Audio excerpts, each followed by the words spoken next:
आणि या प्रथेनुसार केलेला नवस जर पूर्ण झाला तर बाळाला सलग 5 वर्ष या विहिरीमध्ये सोडावं लागतं आणि 1 वर्ष जरी चुकलं तर देवी डायरेक्ट रागाला जाते. पुढं काय होतं ते तुम्हाला सांगतो. सकाळी सकाळीच आपण निघालो होतो गावामध्ये, कारण आपल्या गावची आज जत्रा होती. म्हणलं चला डायरेक्ट दर्शन बिर्शन करून घेऊ. मग अचानक बाहेर मंदिरामध्ये एंट्री मारली आणि मग गेल्या गेल्या पहिले ना दर्शन वगैरे करून घेतलं. या माऊल्या देवी बरं का, मातापूरच्या गावच्या सगळ्यात प्रसिद्ध आहे. याच्यामुळेच मातापूर गावाला मातापूर नाव भेटलेलं बरं का. आणि तुम्ही बघू शकता डायरेक्ट 1000 ते 1500 लोक आहे ना दरवर्षी ईद येते, त्यांच्या नवस पूर्ण होते त्याच्यामुळं. आणि किती लहान बाळ असलं 1 वर्षाचं असू नाही तर 5 वर्षाचं, तरी पण आहे ना त्याला ह्या पाळण्यामध्ये सोडावं लागतं आणि विहिरीमध्ये ना त्याला पाण्यामध्ये बुचकळून आणावं लागतं.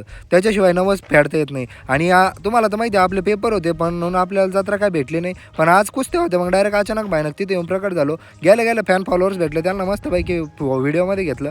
कुस्त्या एकदम जबरदस्तरित्या चालू होत्या, तुम्ही बघू शकता एकदम खतरनाक. आम्ही मस्त एन्जॉय करत होतो, पण फॅन फॉलोअर्स भेटत होते, त्यांना नाराज करून कसं जामन. मग मस्तपैकी सगळ्या फॅन फॉलोअर्सला भेटलो, मस्तपैकी त्यांच्यासोबत फोटो व्हिडिओ घेतले. जर कोणी राहिला असेल ना जाऊ द्या, काही नाही, आपल्या गावचे आहे, तुम्ही काय पुढच्या वेळेस घेऊन टाकू. मित्रांसह उभं राहून मस्तपैकी आपण आहे ना कुस्त्या पाहत होतो. मग अशा प्रकारे बोलता बोलता डायरेक्ट आहे ना शेवटची कुस्ती झाली. म्हणलं चला आता डायरेक्ट आहे ना निघू जत्रेच्या दिशेने. मस्त संध्याकाळ पण एकदम क्वालिटी झाली होती म्हणून डायरेक्ट निघालो आपण जत्रेच्या दिशेने.